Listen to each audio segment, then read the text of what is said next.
నమస్తే, welcome to Andhraprabha. నేను తేజస్వి. ఏపీలో వైసీపీ చేపట్టిన ఇన్ఛార్జ్ల మార్పులు సొంత పార్టీతో పాటు విపక్ష పార్టీల్లోనూ పెను ప్రకంపనలు రేపుతున్నాయి. వైసీపీలో టికెట్లు దక్కని వారు విపక్ష పార్టీల్లోకి ఫిరాయిస్తుండటం, అక్కడ అప్పటికే టికెట్ల కోసం ఎదురు చూస్తున్న వారు అభ్యంతరాలు చెప్పడం, అసంతృప్తులు వ్యక్తం చేయడం జరుగుతూనే ఉంది. కానీ ఇప్పుడు ఓ వైసీపీ ఎంపీ రాక టీడీపీలో పెను మార్పులకు దారితీసేలా కనిపిస్తోంది. ముఖ్యంగా రాష్ట్రంలో ఓ కీలక ప్రాంతంలో టీడీపీ రాజకీయంలో బిగ్ టర్న్ తెచ్చేలా ఉంది. ఇంతకీ ఎవరా నేత, ఏంటా మార్పులు?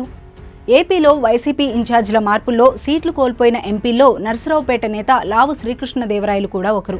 సిట్టింగ్ సీటు నరసరావుపేటను ఈసారి బీసీలకు కేటాయిస్తున్నందున గుంటూరులో పోటీ చేయాలని సీఎం జగన్ చేసిన సూచన రుచించకపోవడంతో లావు పార్టీకి గుడ్ బై చెప్పేశారు. త్వరలో టీడీపీలో చేరేందుకు సిద్ధమవుతున్నారు. అదే సమయంలో లావు టీడీపీలో చేరిక పల్నాడు ప్రాంతంలో ఆ పార్టీ రాజకీయాలను కూడా తీవ్రంగా ప్రభావితం చేయబోతోంది. లావు శ్రీకృష్ణదేవరాయలు వైసీపీని వీడి టీడీపీలో చేరడం ఖాయమైంది.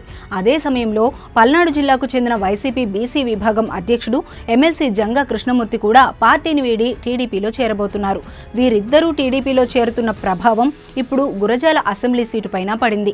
టీడీపీలో చేరాక తిరిగి నరసరావుపేట నుంచే ఎంపీగా బరిలోకి దిగేందుకు లావు శ్రీకృష్ణదేవరాయలు సిద్ధమవుతుండగా గురజాల, నరసరావుపేట అసెంబ్లీ సీట్లపైన ఈ ప్రభావం తీవ్రంగా ఉంది. మాజీ ఎమ్మెల్యే జంగా కృష్ణమూర్తి 2019 ఎన్నికల సమయంలో గురజాల సీటు నుంచి పోటీకి సిద్ధం కాగా అప్పట్లో కాసు మహేష్ రెడ్డికి ఈసారికి అవకాశం ఇస్తామని 2024లో మీరు పోటీ చేయాలని జగన్ సూచించడంతో వెనక్కి తగ్గారు. కానీ ఇప్పుడు ఆ పరిస్థితి లేకపోవడంతో టీడీపీలో చేరుతున్నారు. దీంతో అక్కడ ఇన్ఛార్జ్ ఎరపతినేని శ్రీనివాసరావును కాదని జంగాను గురజాల నుండి బరిలోకి దింపేందుకు టీడీపీ సిద్ధమవుతోంది. అలాగే ఎరపతినేని నరసరావుపేటలో వైసీపీ ఎమ్మెల్యే గోపిరెడ్డిపై బరిలోకి దింపనున్నారు. అలాగే మరికొన్ని మార్పులు కూడా లావు శ్రీకృష్ణదేవరాయల కోరిక మేరకే జరుగుతున్నట్లు తెలుస్తోంది.